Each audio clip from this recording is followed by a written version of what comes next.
I have been in Texas where the same kind of pressure built up on the University of Texas, and the result was not a happy one. And so I would rather have very small, contained growth than to have a mandate come to us that we wouldn't like at all. So that's where I am right now. And I remember I've been on grounds 5 weeks. Plans could change. Yes, way back in the back.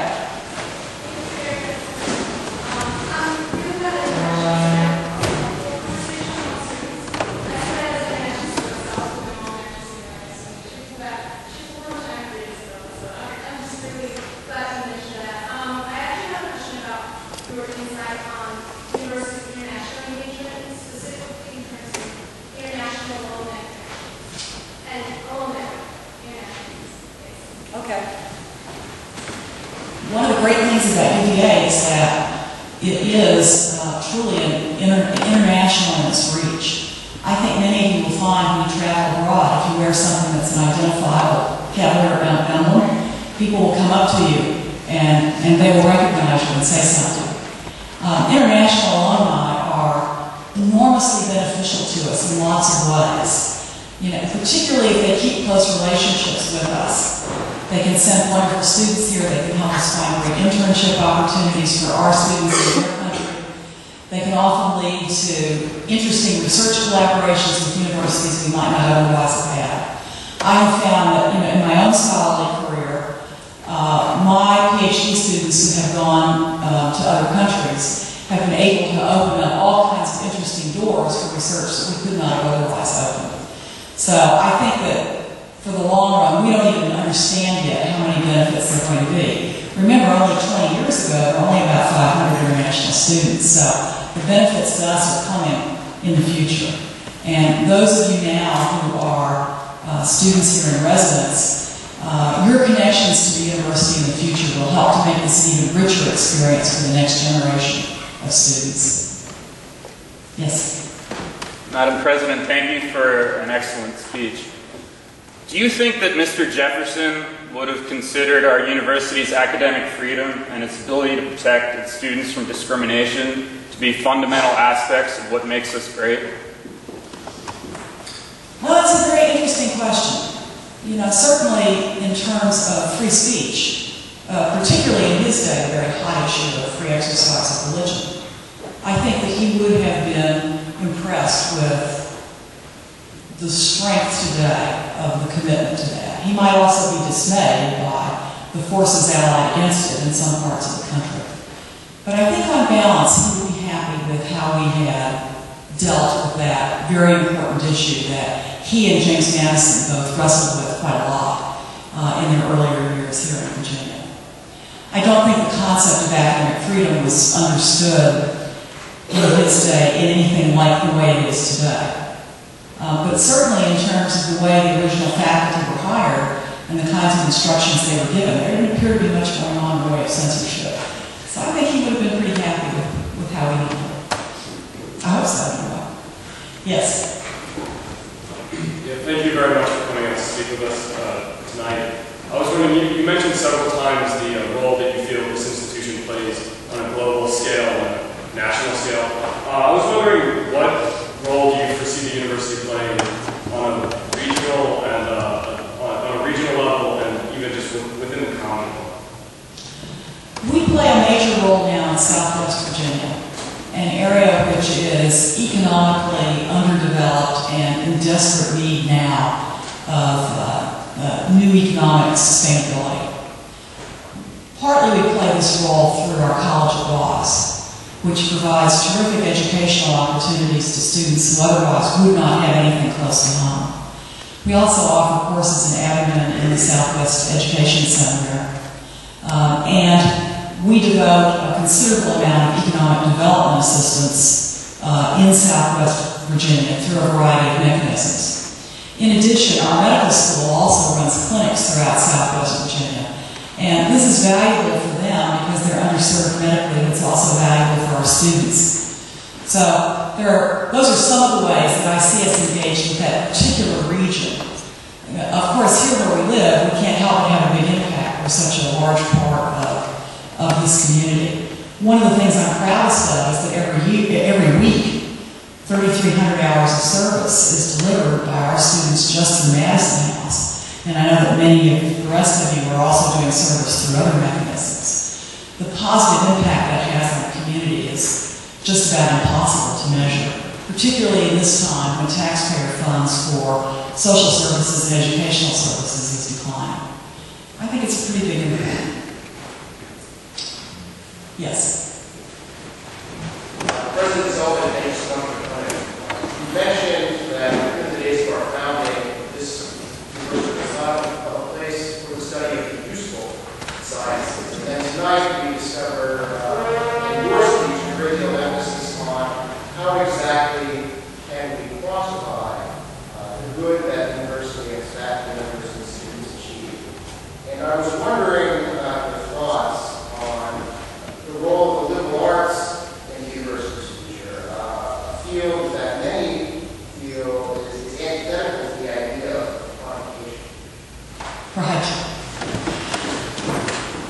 I'm not sure it's totally antithetical to the idea of quantification, but I think that most educated people understand that the liberal arts provides a door that opens onto many fields, that training yourself in the disciplines that were required traditionally in the liberal arts is really essential for making progress in any kind of academic discipline.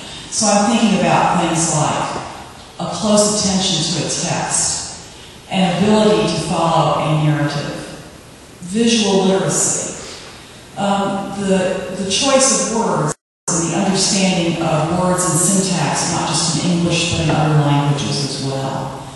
An appreciation for how people in different cultures and different societies have organized themselves and even organized their thinking.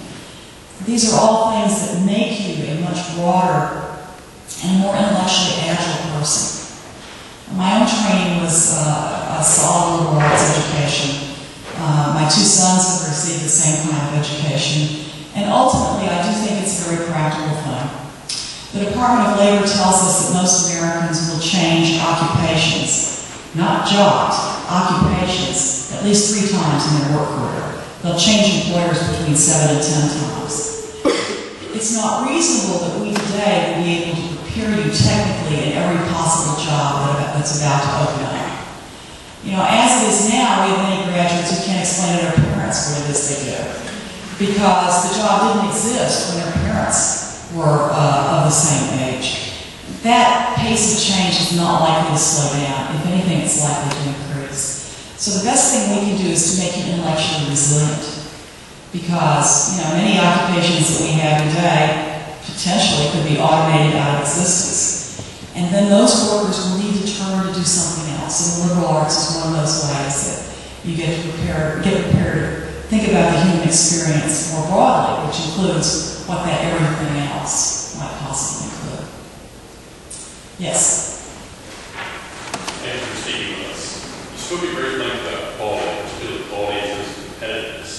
I was just curious how you feel the mandate of state policies, particularly the states to have state student affect competitiveness. Right. Well, that's a very difficult issue for us, obviously. It's not such a difficult issue for some other Virginia schools. There's actually an issue with only one school in Michigan, too, I have to tell you.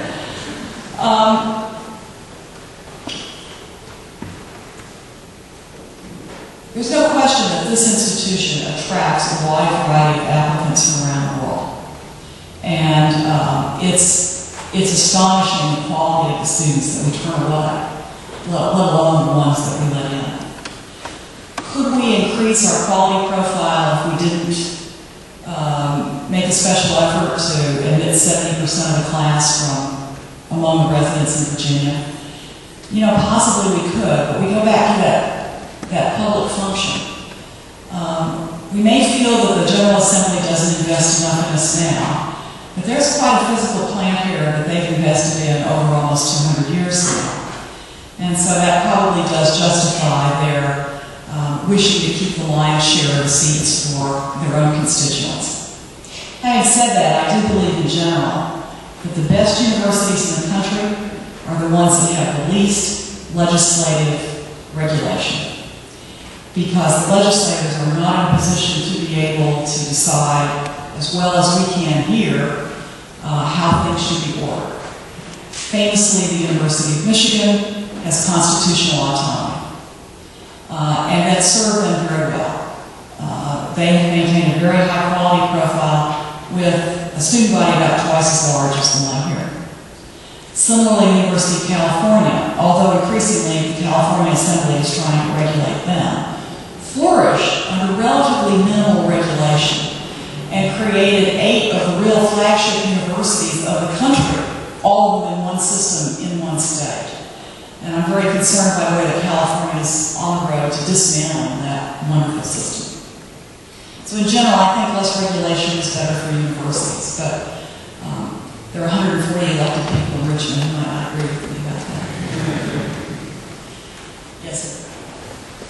President Sullivan, thank you again for coming to speak with us. Part of what I think is so special about the University of Virginia is the opportunities for undergraduate research. How do you see your role in the university's role in promoting undergraduate research in the future?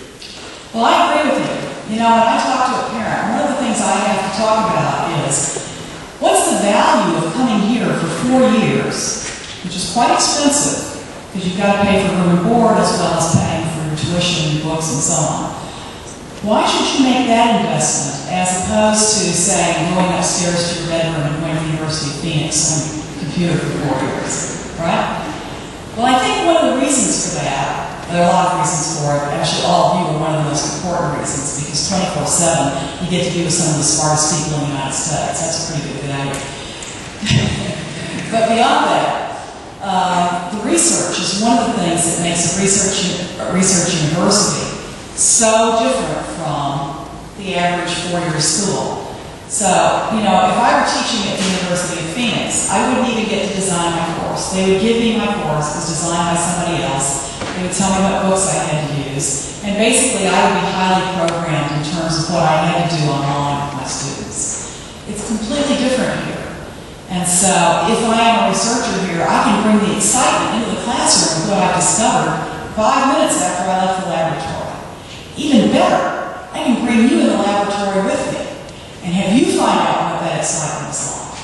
Well, that's one of the great things about having undergraduates work in research. I mentioned that there's going to be a research competition as part of the inauguration ceremonies in April. Well, one division of that will be undergraduate research, and there will be prizes. There'll also be a division for graduate students and a division for faculty. Because I think it's so important that we ought to showcase it. And one of the best occasions to showcase it is going to be these celebrations, which don't occur that often in the life of the university. They give us a chance to celebrate everything about us that is wonderful to talk about. So we are looking to have a research competition that will give many undergraduate researchers an opportunity to show off what they've done, maybe win a prize for it too. Yes? President Sullivan, thank you for your inspiring speech. The question I asked you, the question I want to ask you is, as a president, but not only as president, but as a member of the University of Virginia community as a whole, do you think it is, do you envision yourself making dynamic changes, or do you envision yourself being conservative and true to Jefferson ideals when faced with choice? And would you also say that it is our responsibility as every member of the university community to act on our discussion liberally, or to keep true to Jefferson's ideals? Well, setting aside the dichotomy between being true to Jefferson and being liberal, because I believe in Jefferson's day he was considered not just liberal, he was considered really radical, in part for his support of federalization. The more general question of how I philosophically approach my duties as an administrator is this. I'm the principal servant of the University of Virginia. My most important job is to be a very good steward of what is here. And being a steward does imply a certain amount of conservatism. It means saving what is good here so it can be passed on to another generation. Because my responsibility isn't just to you, it's also to your children and your grandchildren and the generations after that come to the university.